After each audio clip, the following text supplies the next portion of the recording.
Ninguém quer comentar nada hoje, pô. Só já fazer a introdução aí, pô. Introdução, meio, aquecimento. Amém, irmãos. Vamos dar início então à palavra, né? Quero agradecer a oportunidade. O Rodrigo não está aqui, mas vai ficar registrado aqui. Obrigado, meu irmão. Quero compartilhar já aqui na frente de todos aqui meu agradecimento pela sua vida. O Rodrigo é uma pessoa que desde que eu cheguei aqui em Brasília, as primeiras vezes que a gente conversou no alojamento, ele sempre arrumava uma forma de pregar para mim. Sempre me arrumava uma forma de me incomodar, porque ele percebeu que Deus tinha muito para fazer na minha vida, né? Ele teve essa sensibilidade. Eu acredito que ele faça isso com muitos aqui, né? Aquela intrepidez, como o Gomes fala, eu gostaria de desenvolver isso também na minha vida, porque ele realmente motiva e o Espírito Santo age por meio da vida dele e nos incomoda. E eu me senti muito incomodado. Sempre, vira e mexe, ele falava comigo, eu me sentia incomodado. Falava que eu preciso voltar a me relacionar com Deus. E aí, antes de eu começar a palavra, eu queria contar um breve testemunho, para os irmãos me conhecerem mais, né? Alguns já me conhecem, a minha história, outros não. Eu sou carioca, eu fui da Presbiteriana Renovada durante 15 anos, até meus 18. Então, eu tocava no Ministério de Louvor, participava praticamente de segunda a segunda da igreja, de todas as obras, né? As obras que muitas das vezes a gente acha que é a obra de Deus, mas chega uma hora que a gente começa a se questionar se realmente é a obra de Deus que a gente está fazendo ali. E aconteceu um episódio em 2018, logo depois do meu casamento, aconteceram alguns episódios na igreja que eu me decepcionei, né? Eu não tinha maturidade suficiente para passar pelo que eu passei e eu acabei me afastando não só daquela congregação, mas os fatos que aconteceram ali me fizeram me afastar de Cristo, da palavra realmente, do relacionamento com Ele. E eu me via nesse tempo, 2018, 2019, até quando eu cheguei aqui em 2019, em maio, eu me vi perdido. Eu vi que eu tinha perdido realmente aquela minha identidade. Eu tinha perdido aquele relacionamento com Deus. Eu me vi distante. E o Rodrigo foi uma pessoa que me motivou, que me cativou, que me incomodou, o Espírito Santo, né, por meio da vida dele. Então eu agradeço de coração, estou muito grato. Desde quando eu fui para o Rio, mês passado, o Rodrigo mandou uma mensagem. A partir dali, um mês e meio mais ou menos, que Deus tem ministrado muito no meu coração, tem falado muito, vira e mexe eu compartilho alguma coisa. Uma palavra que eu solto, a mesma palavra já falou com aquela pessoa antes de eu falar. A palavra que o irmão traz, o pastor da igreja traz, é a mesma palavra que eu leio. A oração que o irmão fez ontem era praticamente a mesma oração que minha esposa estava fazendo ao mesmo tempo, em casa. Então são muitas testificações, muitas respostas num espaço tão pequeno. E foi só eu colocar meu coração disponível aqui, colocar minha vida disponível, que Deus começou a testificar muito no meu coração.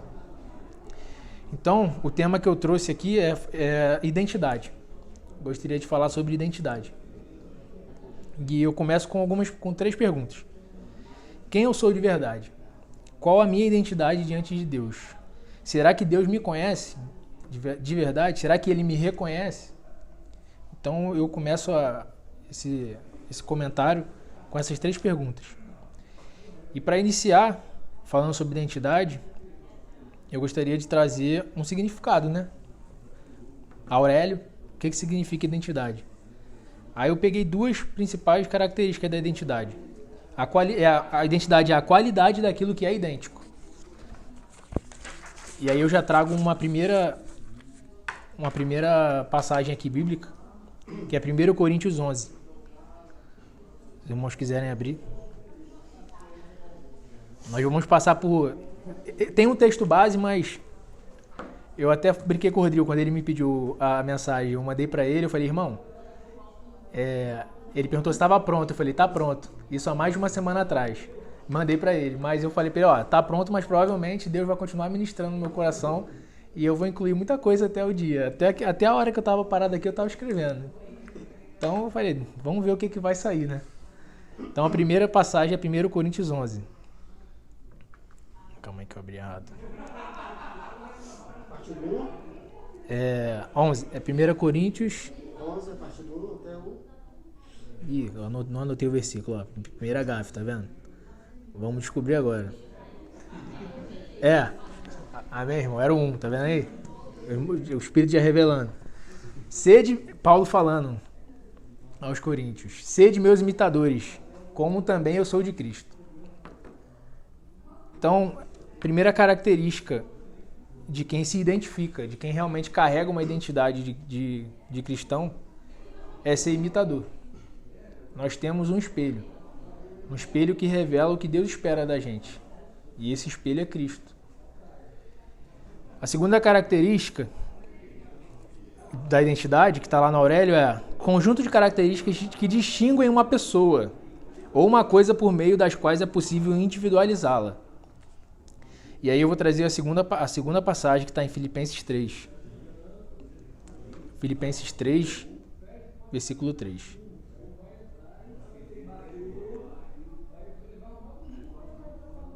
Depois a gente vê para você. Se quiser ir abrindo aí.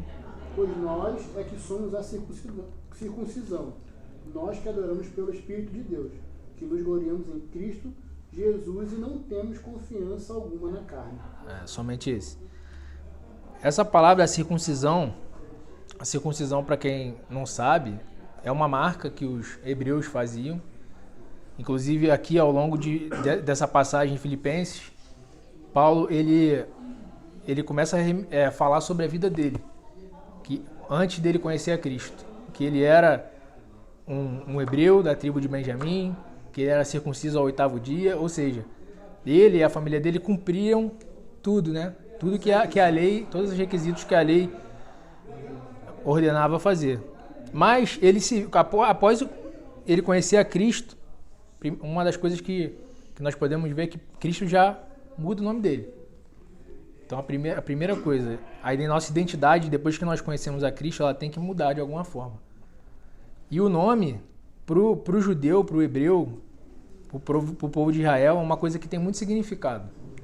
E aí já me remete à mudança do nome de Abraão, que era Abraão e mudou para Abraão.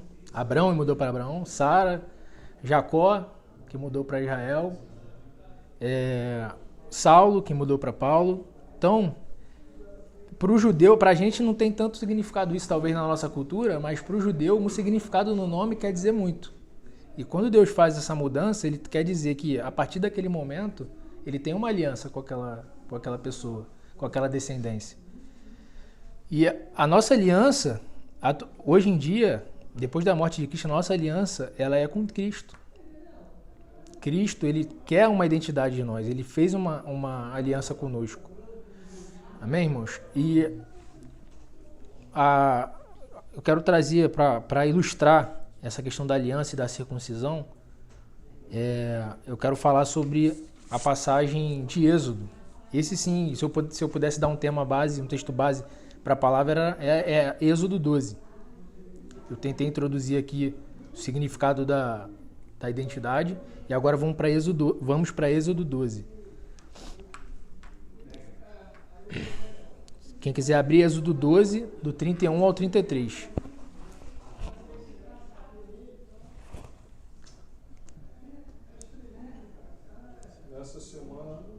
Nessa mesma noite, o rei mandou chamar Moisés e Arão e lhes disse: saiam daqui, vocês e todos os outros israelitas.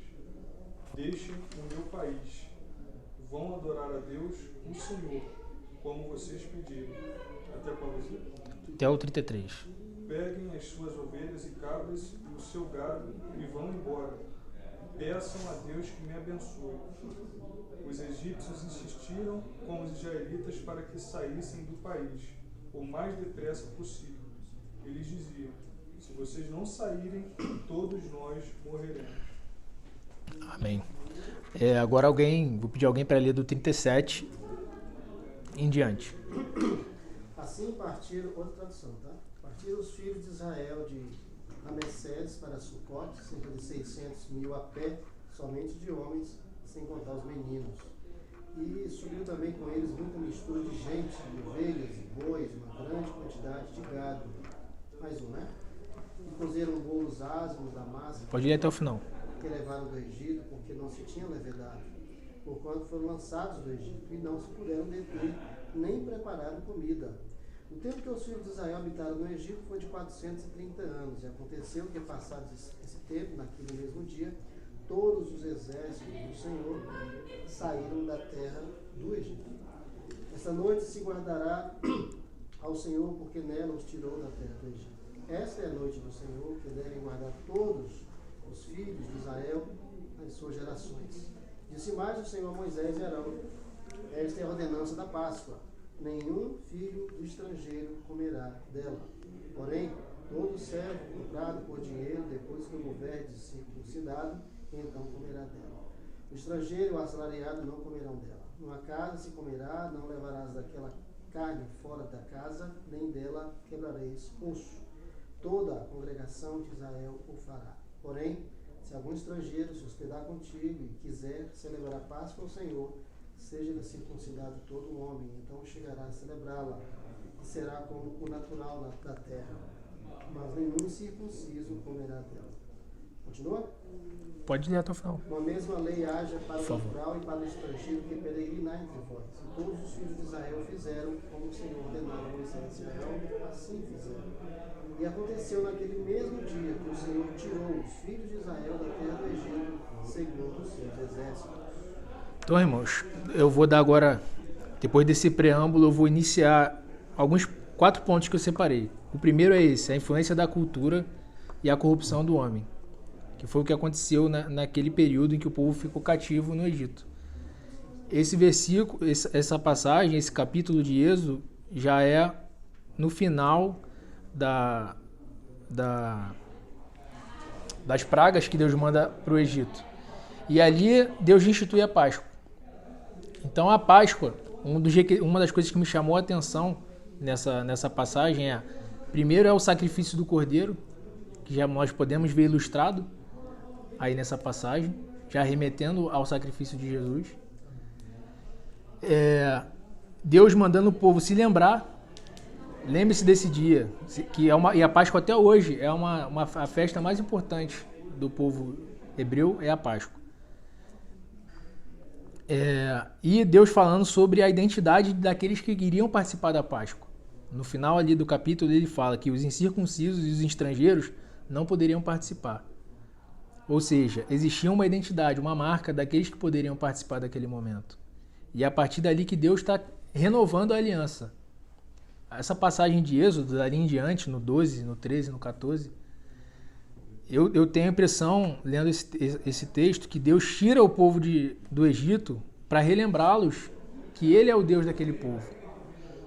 Durante o capítulo 13, a Bíblia vai dizer que Deus mandou uma nuvem para guiar o povo, mandou uma coluna de fogo. Deus direcionou eles até de frente para o mar. E a Bíblia vai falar em Êxodo 14 que Deus colocou no coração de Faraó para que Faraó os perseguisse, para que a glória de Deus fosse manifestada na vida deles. Muitas das vezes a gente não entende quando Deus quer nos direcionar por um caminho. A gente quer seguir pelo nosso caminho. A gente quer criar líderes para nós mesmos ou queremos ser líderes de nós mesmos. E aí, fazendo um paralelo com o que aconteceu comigo nesses 2 anos, eu me vi fora da congregação, mas não falo congregação aqui de forma denominacional. Eu me vi fora de um propósito, fora da igreja de Cristo. Eu deixei de colocar minha vida na mão dele, para ele guiar. E foi o que aconteceu com aquele povo no Egito. O povo, quando para de frente para o mar, eu não vou ler para não ficar maçante, eu acho que a gente já leu bastante, mas em Êxodo 14, quando o povo está de frente para o mar e Faraó vai persegui-los, o povo, eles praticamente pedem para voltar para o Egito. E Moisés intercede pelo povo. O povo diz o seguinte, a palavra aqui em Êxodo 14, 12. Não é esta a palavra que te falamos no Egito, dizendo, deixa-nos que sirvamos aos egípcios, pois que melhor nos fora servir aos egípcios do que morrermos no deserto. Então o povo, mesmo vendo tudo que Deus fez naquele período, Deus mandou as pragas, Deus deu um plano para Moisés, Deus colocou no coração de Faraó, porque lá em Êxodo 12, que nós lemos, a Bíblia diz que Deus fez Faraó libertar o povo. Faraó chama Moisés e Arão e fala, ó, vai, para que não continue acontecendo o que está acontecendo. Deus viu que Faraó viu que aquele povo não era dele, era o povo de Deus. Então o Faraó fala, ó, Moisés, pega e vai, como vocês têm dito. Vai, pode seguir. E mesmo assim, mesmo o povo passando aquele período, depois de 430 anos, sendo corrompidos pelos egípcios, pela cultura egípcia, pela idolatria egípcia, eles ainda não estavam reconhecendo Deus. Mesmo Deus fazendo aquilo tudo, levando eles para o deserto, guiando eles, preparando eles para a terra prometida, mandando tudo o que eles precisavam, eles ainda não estavam relembrando e reconhecendo a identidade que eles tinham. Eu escutei uma vez que eles saíram do Egito, mas o Egito... Exatamente, eu anotei isso aqui. O povo saiu do Egito, mas o Egito não saiu do povo. O povo sentiu a falta da escravidão. Será que isso acontece conosco em algum momento?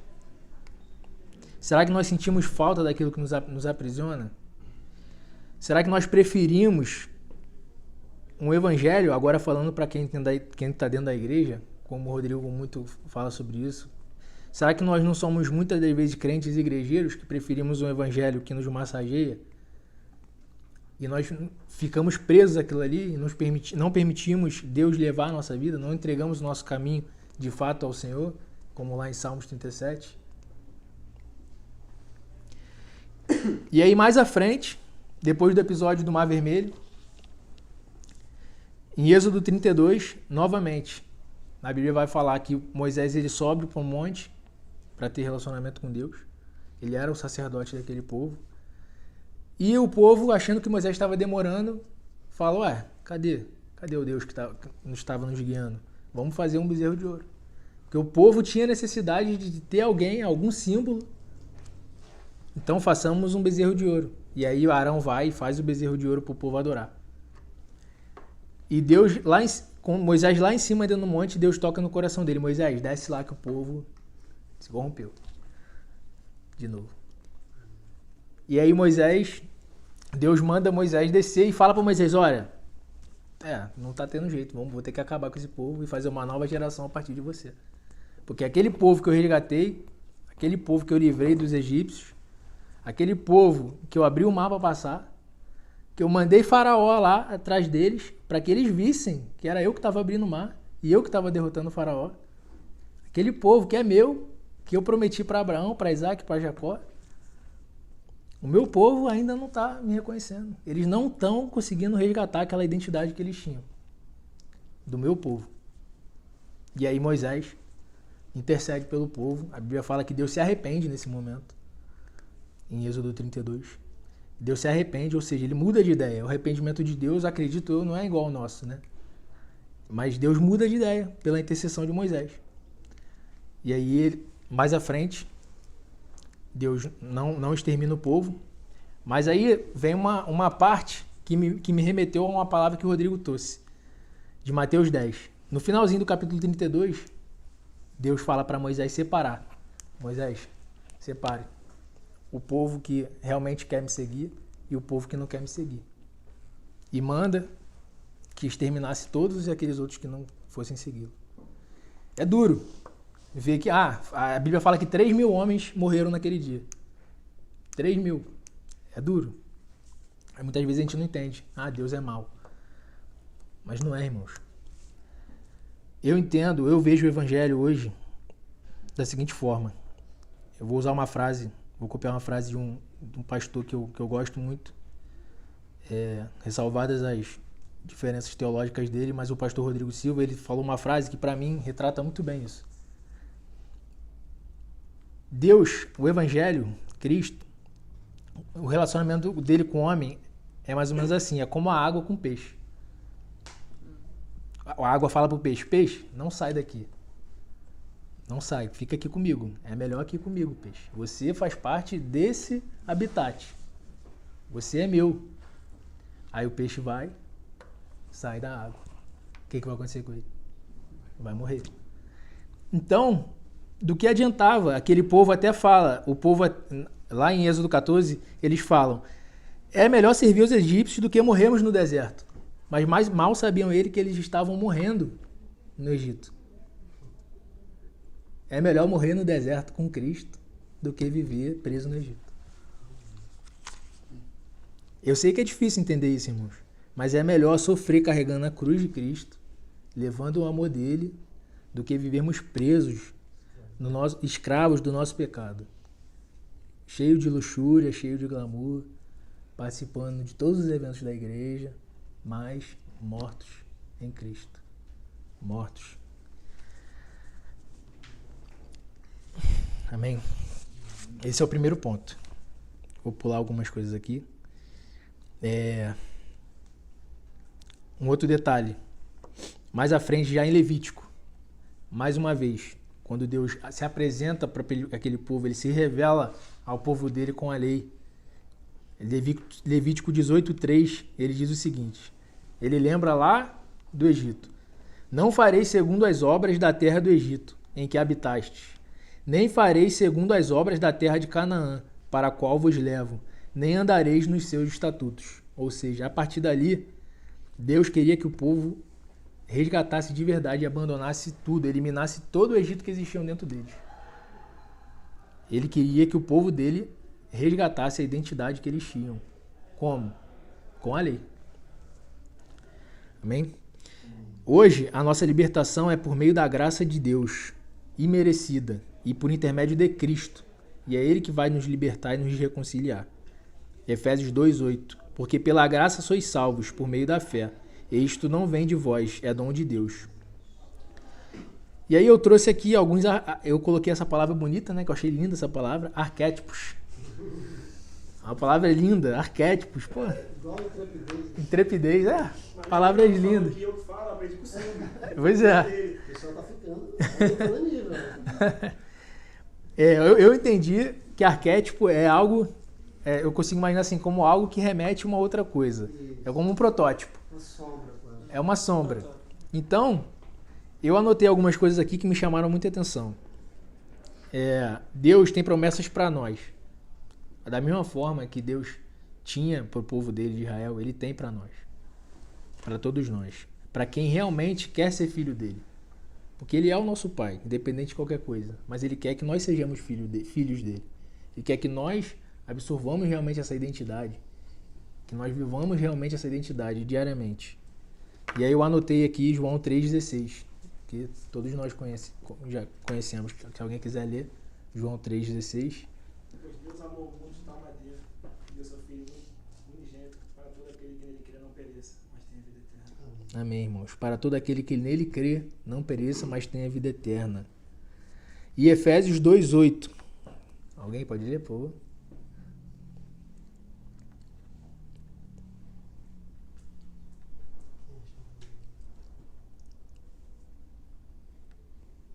Pois vocês são salvos pela graça, por meio da fé. Eu já falei, né? Isso não vem de vocês, é dom de Deus. Amém, irmãos. Então, irmãos, da mesma forma que Moisés intercedeu pelo povo, Cristo é nosso intercessor. Da mesma forma que Deus mandou o povo se lembrar do dia da Páscoa, nós não podemos esquecer nem por um segundo do sacrifício do Cordeiro por nós. Nem por um segundo.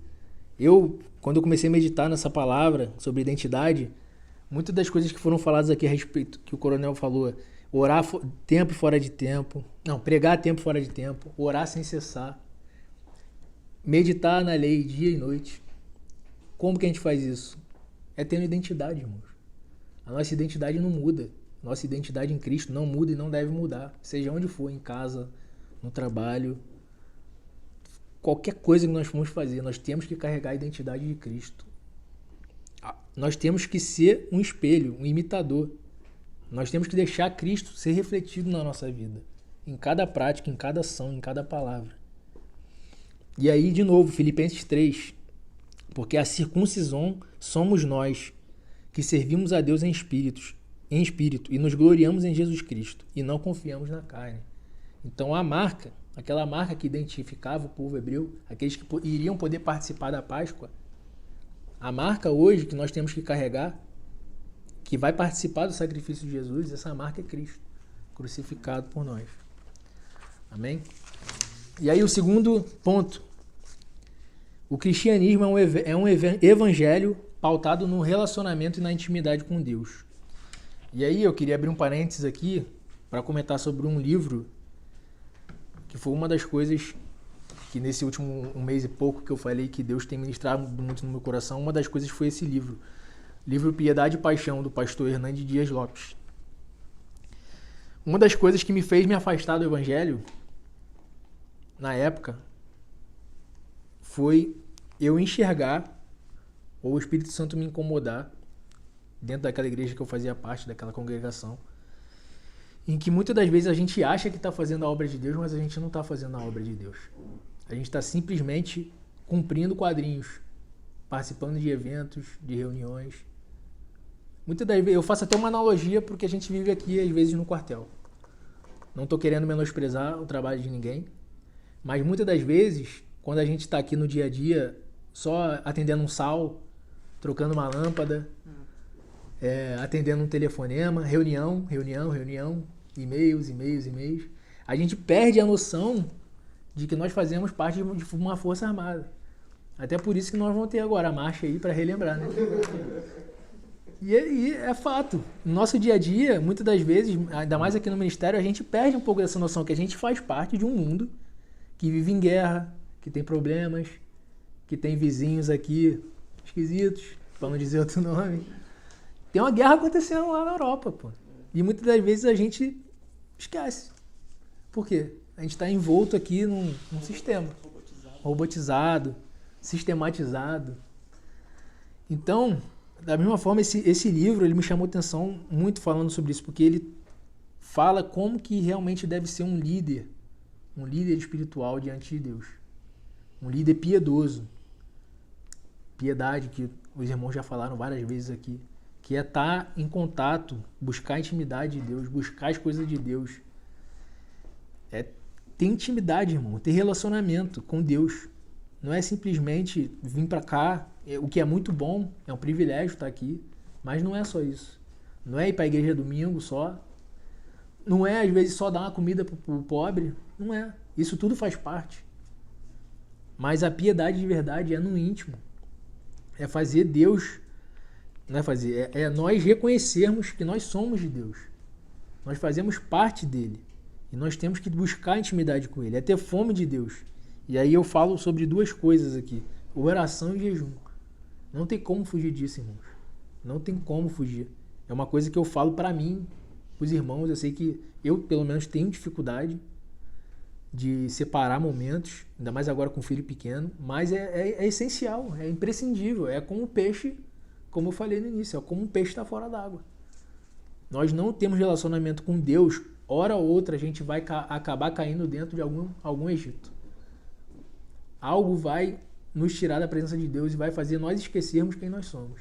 Algo vai tirar nossa identidade, hora ou outra. E aí nós vamos ver o quê? Líderes vazios, vamos virar crentes igrejeiros, vamos virar pastores, muitas das vezes, que não tem uma vida íntima de Deus, que não reflete Cristo, que não tem Cristo no coração dele, que simplesmente é formado, é teólogo. Esse livro fala muito sobre isso, sobre a ortodoxia. A ortodoxia é boa em si, mas ela não é suficiente por si só. Nós temos que buscar a face de Deus. Amém? E aí eu trouxe aqui Lucas 5. Lucas 5 retrata um Jesus de oração. Aí eu já vou ler aqui para adiantar. Lucas 5,15. Todavia, as notícias a respeito dele, Jesus, se espalhavam ainda mais, de forma que multidões vinham para ouvi-lo, para serem curadas de suas doenças. Mas Jesus retirava-se para lugares solitários e orava. Irmão, Jesus, que era Deus, 100% homem, 100% Deus, algo incompreensível para a nossa mente. Jesus, ele buscava intimidade com o Pai. Amém? E aí o próximo, Mateus 4, retrata que Jesus jejuou 40 dias.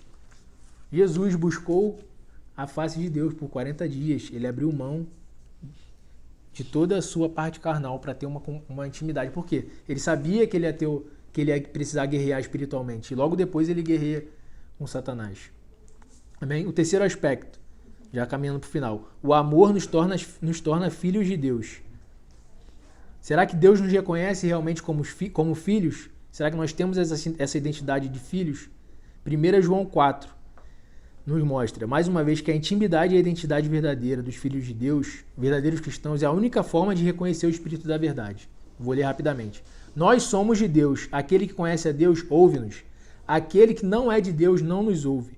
Nisto conhecemos nós o Espírito da verdade e o Espírito do erro.